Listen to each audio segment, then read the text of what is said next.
Have you ever wondered why ancient humans didn't wear shoes? Think about the last time you stepped on a tiny, sharp pebble or worse, a stray Lego brick left on the living room floor. Instantly, an electric jolt of pure agony shoots up your leg, forcing you to hop around on one foot while cursing the very existence of solid ground. We live in a world where a single day without our cushioned sneakers, leather boots, or rubber-soled sandals feels like an invitation to physical torture. Our feet seem so fragile, so delicate, and so utterly dependent on modern footwear that we naturally assume our ancient ancestors must have lived in a state of constant, agonizing misery.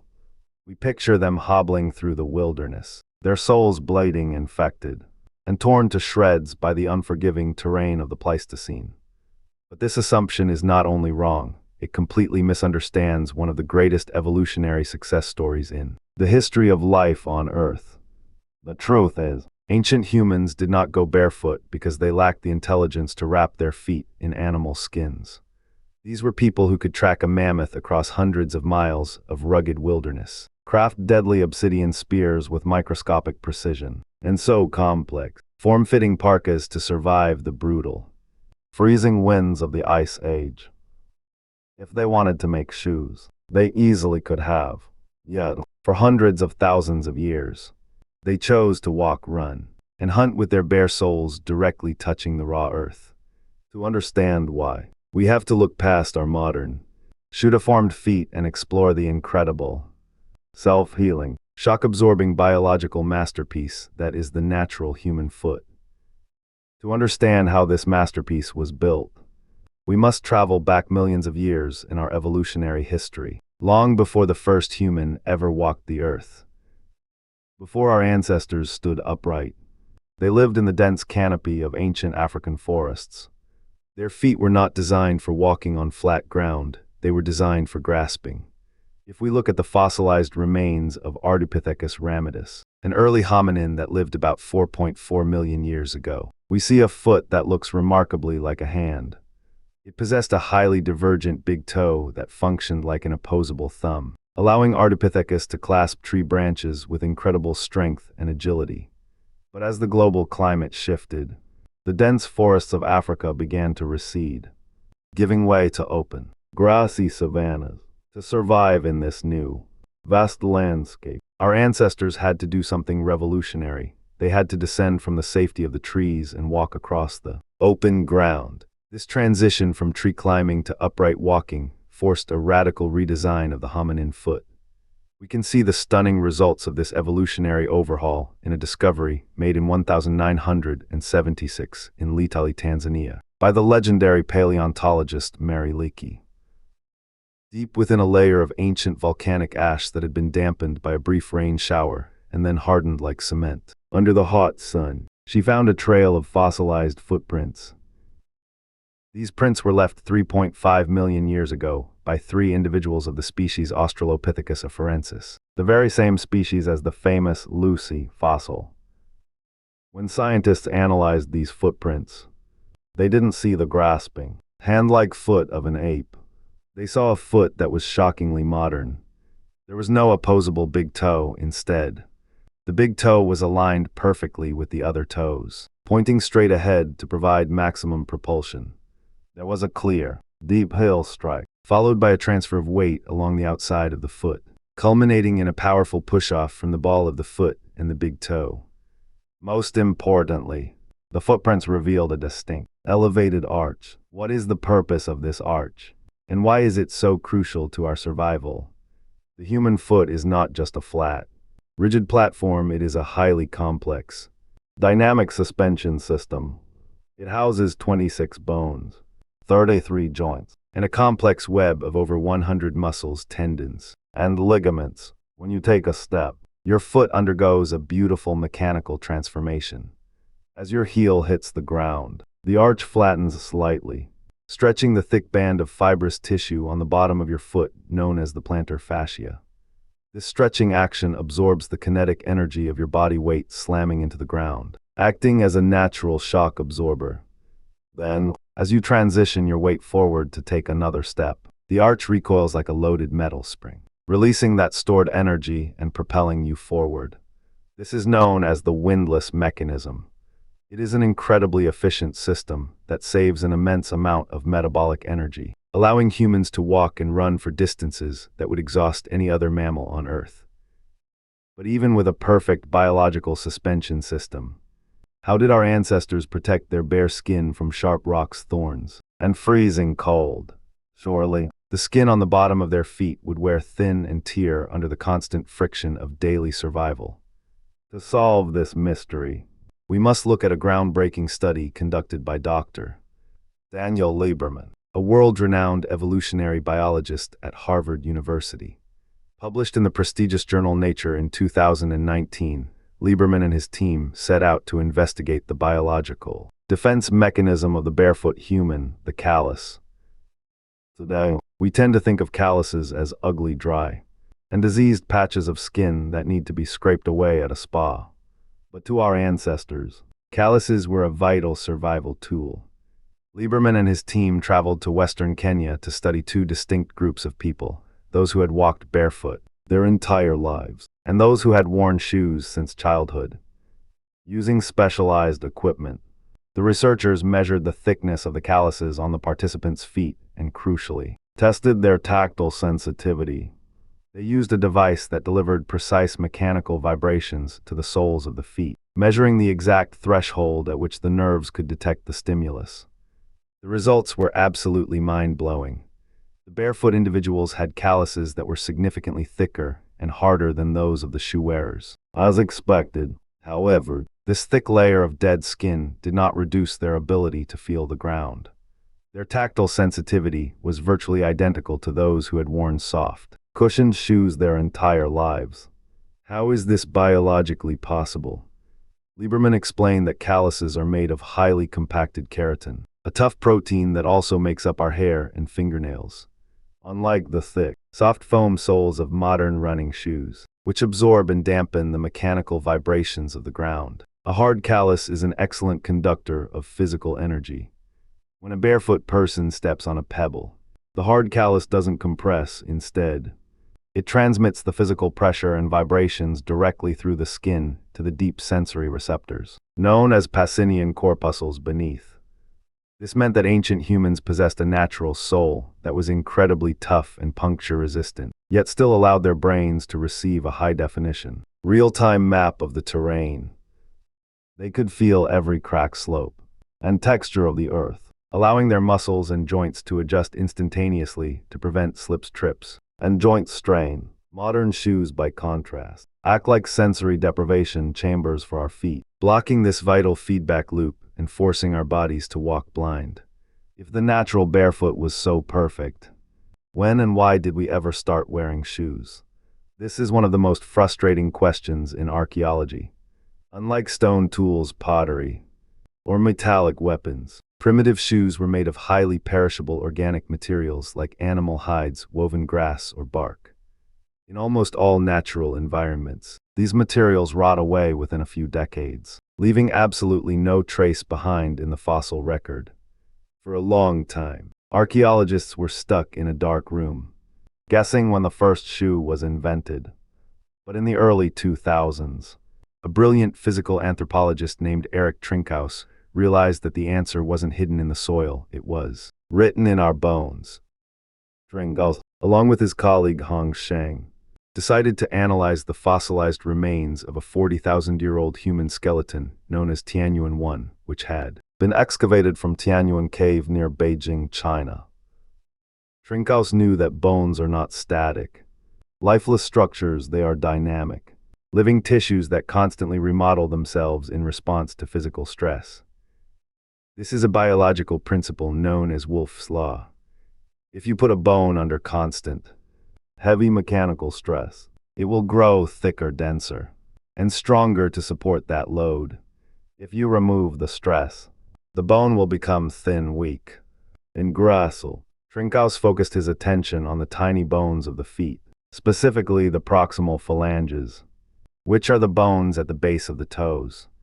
When a human walks completely barefoot, they do not just push off with their heel and the ball of their foot. The shoe acts as a protective envelope, stabilizing the foot and distributing the weight. Instead of gripping the ground, the foot pushes off primarily using the big toe and the ball of the foot, while the middle toes remain relatively passive and relaxed. Over generations of wearing shoes, the mechanical stress on the middle toes drops dramatically, causing these bones to become much thinner, weaker, and more delicate. When Trinkaus examined the foot of the 40,000-year-old Tianyuan 1 skeleton, he found something extraordinary. While the leg bones of this ancient individual were incredibly robust, indicating that they walked massive distances through rugged terrain, the middle toe bones were shockingly slim and gracile. They looked nothing like the thick, powerful toe bones of a lifelong barefoot walker. This was the smoking gun. Even though no physical shoe survived from Tianyuan Cave, the skeletal structure of Tianyuan 1 proved beyond a shadow of a doubt that humans were already wearing protective footwear at least 40,000 years ago. This discovery pushed the timeline of shoe wearing back tens of thousands of years, revealing that our relationship with footwear is far older than we ever imagined, yet still representing only a tiny fraction of our multi-million-year barefoot journey. But while the bones of the Tianyuan Cave skeleton provide us with indirect anatomical proof of early footwear, where is the physical evidence of these ancient shoes? If we want to lay our eyes on the actual, physical items that our ancestors wrapped around their feet, we have to look to environments where nature acted as a perfect preservation chamber. One of the most spectacular archaeological discoveries of the 20th century took place in 1938 in the arid Great Basin of Oregon, USA. A pioneering archaeologist named Luther Cressman was excavating a volcanic cavern known as Fort Rock Cave. Beneath a thick, heavy layer of volcanic ash that had been spewed across the landscape by the cataclysmic eruption of Mount Mazama, the same eruption that created the famous crater lake nearly 8,000 years ago, Cressman found something miraculous. Buried in the dry dirt were dozens of perfectly preserved sandals, known today as the Fort Rock sandals. These remarkable artifacts are the oldest directly dated footwear ever discovered on Earth, with some specimens dating back over 10,000 years. When scientists analyzed their construction, they were stunned by the sheer ingenuity of the design. The ancient people of the Great Basin did not use animal skins for these sandals. Instead, they harvested the tough, fibrous bark of the wild sagebrush. They shredded the bark into fine fibers, twisted them into strong cords, and meticulously wove them together to create a flat, flexible sole with a series of loops that wrapped over the toes and around the heel. These sandals were incredibly lightweight, breathable, and surprisingly durable. But why did these ancient people go to such trouble to weave sagebrush sandals when they spent most of their time barefoot? The answer lies in the harsh, unforgiving geography of the Great Basin.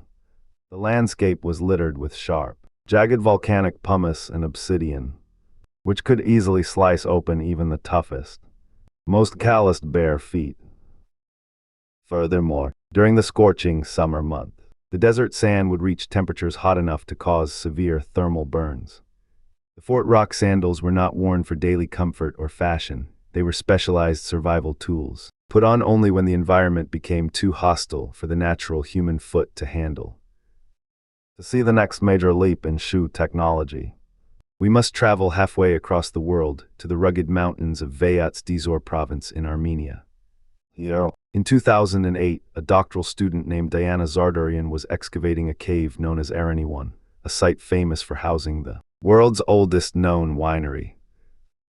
Tucked away in a plastered pit, buried beneath a massive layer of dry, ancient sheep dung, Zardarian spotted a strange leather object. When the dirt was carefully brushed away, it revealed a perfectly preserved, yellow-brown leather shoe. Radiocarbon dating revealed that this shoe, known as the Arany-1 shoe, was crafted around 3500 BC, making it approximately 5,500 years old, older than Stonehenge and older than the Great Pyramids of Giza. The Arany-1 shoe is a masterpiece of prehistoric leatherworking. It was made from a single, continuous piece of cowhide, carefully cut to fit the foot of its owner, who was likely a woman wearing a modern European size 37. The maker had punched holes along the edges of the leather, threading a long leather cord through them to lace the shoe tightly at the front and back, molding it perfectly to the shape of the foot. Most fascinatingly, the shoe was stuffed with dry grass. At first, archaeologists wondered if this grass was meant to act as a primitive sock to keep the foot warm in the cold mountain winters. However, further analysis suggested another brilliant possibility. The grass was packed tightly inside the shoe when it was taken, off to help the wet leather keep its shape so it wouldn't shrink and stiffen as it dried. The incredible preservation of the Arani shoe was entirely due to the dry, stable microclimate of the cave and the thick layer of sheep dung, which acted as a natural, airtight seal that prevented oxygen moisture and flesh-eating bacteria from decomposing the organic leather. As we move further north into the freezing, snow-covered peaks of the Alps, we find another legendary example of ancient footwear belonging to Otzi the Iceman, the famous mummy discovered frozen in a glacier in 1991. Otzi lived around 3300 BC, roughly the same time as the owner of the Arani shoe, but his environment demanded a far more complex footwear system. Otzi's shoes were built like high-tech snow boots. For thousands of generations, our ancestors viewed shoes not as a permanent extension of the human body, but as highly specialized equipment. Just as a modern climber wears crampons to scale an ice wall, or a diver wears fins to swim underwater, ancient humans wore sandals, leather wraps, and grass-stuffed boots only when the climate or the terrain demanded it.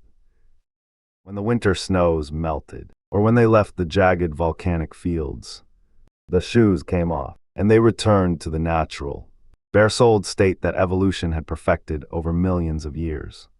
This ancient wisdom of treating shoes as temporary tools rather than permanent biological replacements has been completely lost in the modern era, and we are paying a heavy physical price for it today. From the moment we take our first steps as toddlers, our feet are encased in stiff, narrow, and heavily cushioned shoes.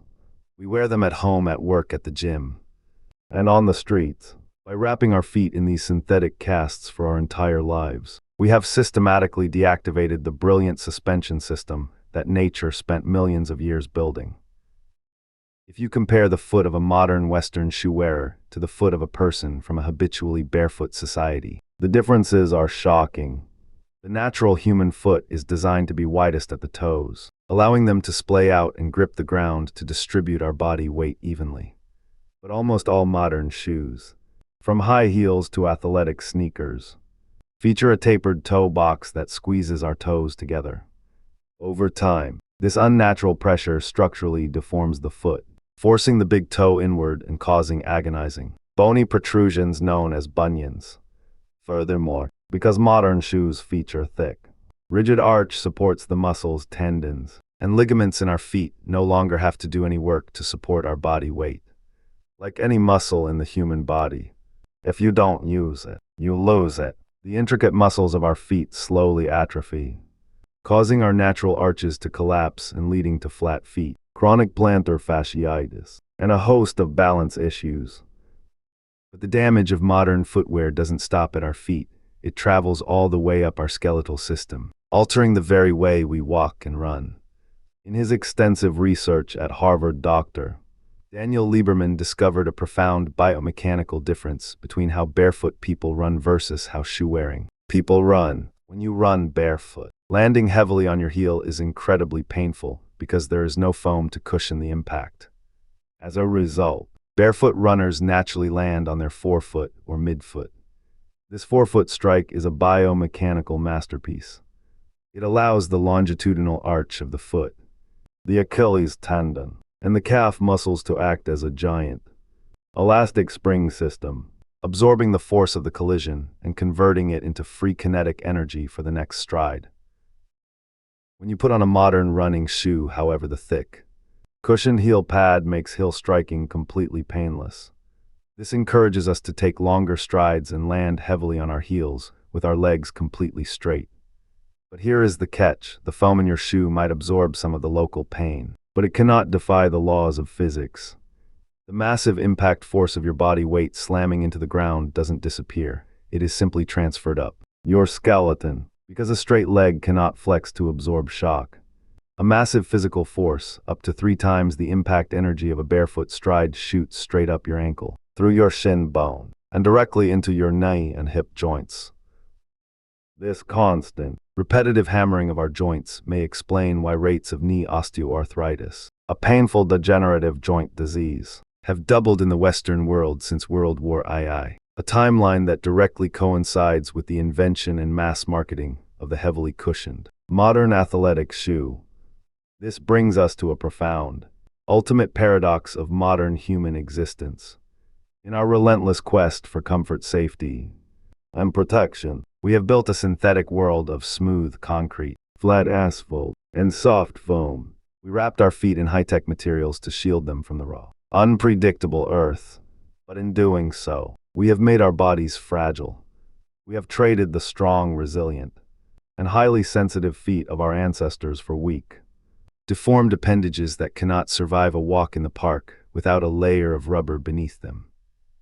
We do not need to throw away all of our shoes, burn our sneakers, and run barefoot through the glass-strewn streets of modern cities to fix this. Modern shoes do serve a vital purpose in our concrete jungles, protecting us from modern hazards in cold climates. But understanding why our ancient ancestors didn't wear shoes forces us to shift our perspective. It helps us realize that our bodies are not poorly designed or inherently fragile. The pain we feel when we step on a pebble is not a sign of biological failure. It is the cry of a highly sophisticated sensory system that has been shut in a dark room for too long. The next time you find yourself near a patch of soft, cool grass, a sandy beach, or a smooth forest trail, take a moment to untie your laces and step out of your shoes. As your bare soles touch the earth, feel the cool moisture of the soil, the texture of the dirt, and the subtle contours of the ground. Let your arches flex, let your toes splay, and let your brain receive the high-definition sensory map it was built to read. In that simple, quiet moment, you aren't just relaxing, you are stripping away the synthetic barriers of the modern world and reconnecting with a 4 million-year-old evolutionary masterpiece that is still, after all this time, waiting to feel the earth.